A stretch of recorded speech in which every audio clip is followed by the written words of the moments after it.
Hi, this is Vijay Bambwani and I'm recording this video from the safety of my house. I hope you are also staying indoors, staying safe, but watching the markets, keeping your pulse on the markets.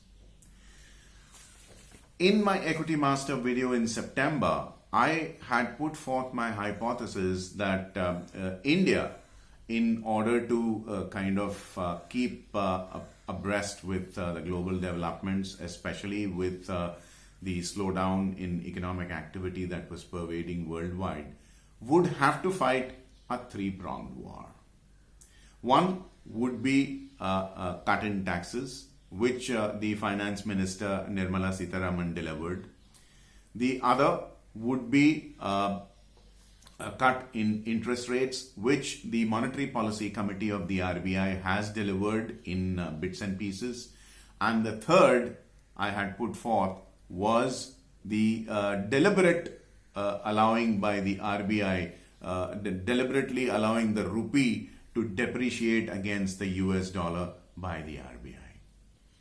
If you're actually seeing the markets and observing what's happening to the USD INR vis-a-vis the United States dollar index, the DXY, you will see what I'm getting at. If you will allow me, I would like to present a few numbers to you in this video. On the 23rd of March 2020, when the fears of the corona pandemic were at their peak, the United States dollar index, also called the DXY, made a peak at 103.96 and subsequently made a bottom around 95.70 on the 10th of June 2020. Let's take a look at what happened to the USD INR, which is the United States dollar vis-a-vis the Indian rupee. Between the same dates, the USD INR was 75.46. I'm talking of the prompt month or the first month futures on the National Stock Exchange currency derivative segment. All right. So in the March futures, on 23rd March that the DXY made a peak, the USD INR was 75.46, and on 10th of June when the DXY made a bottom, the USD INR was 75.53. As you can make out that the DXY actually fell more than 8 points, but the USD INR was actually up 7 paise, which tells you that the rupee in that same period was actually weaker than the US dollar index. The US dollar index is nothing but a benchmark against all the major and minor global currency basket vis-a-vis the United States dollar. So the dollar fell, but the rupee actually fell against the dollar, which is a little alarming. Is it all negativity only? No, because in September I told you that I was expecting the devaluation of the rupee to be a deliberate effort by the RBI. To that extent, I also have a solution in mind, which I am going to share with you very shortly, if you will bear with me. Now, what has basically been learned from the RBI's media statements has been that the RBI has been a buyer in the United States dollar every time it comes close to the 75 mark. Remember, the RBI comes in and intervenes in the foreign exchange market so as to curtail the volatility in the currency peg and basically calm the nerves of the traders.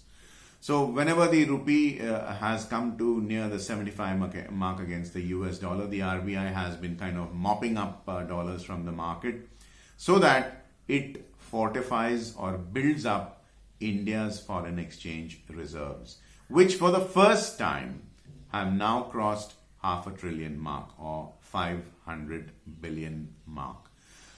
Why is the RBI buying the US dollars? Because approximately 18% of India's GDP is financed by overseas debt, which means hard currencies. And approximately one-fifth to one-sixth of it is in the nature of short-term payables, which means in less than a year, which means calendar year 2020.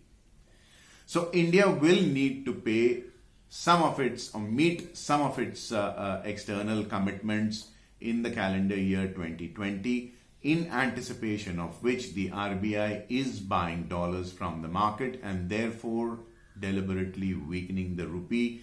Remember, this is something that I had advocated in my video in September 2019 on Equitymaster itself. Which obviously means that everything that is imported, your cell phones, your crude oil, natural gas, laptops, color televisions, cars, etc., are all going to become a little more expensive. That's something that we'll have to learn to live with, as I've mentioned so many times in my video. But my videos are always and always about how we can basically try and sniff out some opportunities to make money. In my past video, I've also said what happens if India was to monetize its debt, which means print unbacked currency. And the RBI has indicated that that would be one of the means to kind of meet the commitments that the government has taken upon itself, which means that the value of the rupee will fall, inflation will rise, and therefore you will need to tweak your investment portfolio accordingly. And I'm going to share with you my thoughts about what I would do to be able to protect my capital and at the same time have a fair chance of even enjoying capital appreciation. Look, inflation does not mean the end of the world. It's not that people are going to stop buying toothpaste, clothes, food, or footwear. These are non-discretionary expenditure, which means you don't really have a choice. You don't have a discretion. You have to consume these products or you may not be able to survive. So I'm going to buy stocks of these non-discretionary consumption companies, FMCGs, etc. The other thing is, whenever the currency of a country falls a bit, or what is known as devalues a bit, the imported commodities rise a bit, which means a good opportunity for bullion investors. I would not really mind or hesitate to advise you to raise your allocation to gold and silver a few notches, because any kind of weakness in the rupee will result in inflation, which in turn will push gold and silver higher. So you now have two options. As a matter of fact, two avenues. Why say if or? You can take both. So you can either or go into bullion and invest in stocks of FMCG and non-discretionary consumption companies. Those goods which are primarily essential for human survival. Medicines, food, clothing, etc. You got it. Do have a good amount of exposure in these avenues, and I think you should be doing just fine. We've seen devaluations before, we've seen inflation surges before, we've come out of it, and we'll come out of this one too. On that happy note, I'll say goodbye in this video till we meet again in my next. Do join me on Equitymaster's Telegram channel with the handle Equitymaster Official. I put up a couple of updates there every evening and I would love you to read them. If you're watching this video on YouTube, please don't forget to click like and subscribe to my YouTube channel. In the comments section, do let me know what you think about my video and what else you would want me to record in the future.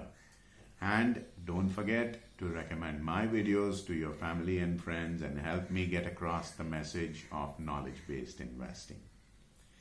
Do take very good care of yourself, your trades, your investments, and your family. Vijay Bambani signing off for now. Thank you for watching. Also, do not forget to subscribe to my free email newsletter, Fast Profits Daily, and get my free guide, How to Trade Markets Like a Pro.